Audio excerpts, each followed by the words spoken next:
सांगली सातारा विधान परिषद निवडणुकीच्या पार्श्वभूमीवर जिल्ह्यातील राजकीय घडामोडींना वेग आला असून महायुतीचे अधिकृत उमेदवार धैर्यशील कदम यांनी शिवसेनेचे नेते आणि पालकमंत्री शंभूराज देसाई यांची निवडणुकीच्या अनुषंगाने भेट घेतली।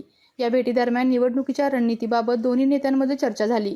या महत्त्वपूर्ण भेटीनंतर विशेष म्हणजे पालकमंत्री शंभूराज देसाई आणि धैर्यशील कदम हे दोन्ही नेते एकाच गाडीतून सांगलीकडे रवाना झाले। यावेळी पालकमंत्री शंभूराज देसाई यांनी बंडखोरीबाबत प्रतिक्रिया दिलेली आहे। सांगली जिल्ह्यात शिवसेनेचे जिल्हा प्रमुख तानाजीराव पाटील यांनी उमेदवारी अर्ज दाखल केलेला आहे। या संदर्भात मुख्यमंत्री उपमुख्यमंत्री यांच्या सूचनेनुसार महायुतीत युती धर्म पाळणे अत्यंत आवश्यक असल्याचे स्पष्ट केले आहे। आज दुपारी 3 वाजेपर्यंत अर्ज माघारी घेण्याची अंतिम मुदत असून बंडखोरी रोखण्यासाठी आणि अधिकृत उमेदवाराला पाठिंबा देण्यासाठी आम्ही स्वतः सांगलीला निघालो असल्याचे ते म्हणाले। सांगलीत तानाजीराव पाटील, आमदार सुहास बाबर आणि इतर स्थानिक नेत्यांशी चर्चा करून बंडखोर अर्ज मागे घेण्यासाठी प्रयत्न केले जातील।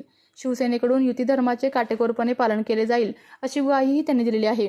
साताऱ्यातील जिल्हा परिषद निवडणुकीनंतर महायुतीमध्ये अंतर्गत नाराजीबाबत पालकमंत्री शंभूराज देसाई यांनी आधी सांगलीचा हा पहिला टप्पा आणि नंतरनं अर्ज माघारी घेण्याची प्रक्रिया पूर्ण होऊ द्या, त्यानंतर महायुतीचे सर्व प्रमुख नेते एकत्र बसून साताऱ्याच्या जागेबाबत सविस्तर चर्चा करू असा विश्वास यावेळी त्यांनी व्यक्त केला।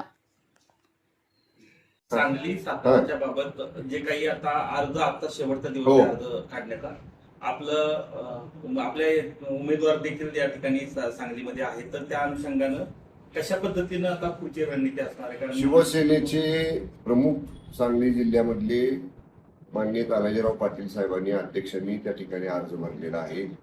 त्यांचं माझं काल भेटही झाली, त्यांचं माझं काल बोलणंही झालं। त्यांना माननीय मुख्य नेते पक्षाचे आणि राज्याचे उपमुख्यमंत्री आदरणीय एकनाथ शिंदे साहेबांच्या कडचा निरोप मी त्यांना दिलेला आहे की आपल्याला युती धर्म पाळायचा आहे आणि अर्ज माघार घ्यायची 3 वाजता शेवटची वेळ आहे।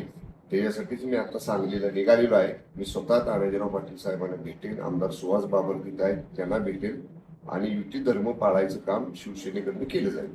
साहेब, साताऱ्याच्या बाबत जे काही मागे घडामोडी झाल्या होत्या त्यानंतर जरा थोडासा पहिला टप्पा हा पूर्ण होऊ द्या आज माघारीचा, कारण शेवटी आता सगळीकडे असं ठरलेलं आहे महायुतीमध्ये की ज्या ठिकाणी महायुतीमधनं एकत्र आपल्याला सगळ्यांना लढायचं आहे। ज्या ज्या पक्षाचे ज्या ज्या ठिकाणी काही लोकांनी अपक्ष बंडखोर म्हणून अर्ज भरलेले आहेत ते अर्ज युती धर्म पाळून तिन्ही पक्षाच्या बाजूने या ठिकाणी आज मुदतीच्या आत काढून घ्यायची आहे। ती जबाबदारी सांगलीची माझ्याकडे असल्यामुळं मी आता सांगलीला जातोय। सातारच्या बाबतीत निश्चितपणे एकदा अर्ज माघार झाल्यानंतर मग आम्ही सगळेजण बसून चर्चा करू। आपल्या तालुक्यातील जिल्ह्यातील बातम्या सर्वप्रथम पाहण्यासाठी आजच सातारा न्यूजला YouTube चॅनलवर सबस्क्राईब करा, लाईक करा, शेअर करा आणि बेल आयकॉन प्रेस करायला विसरू नका।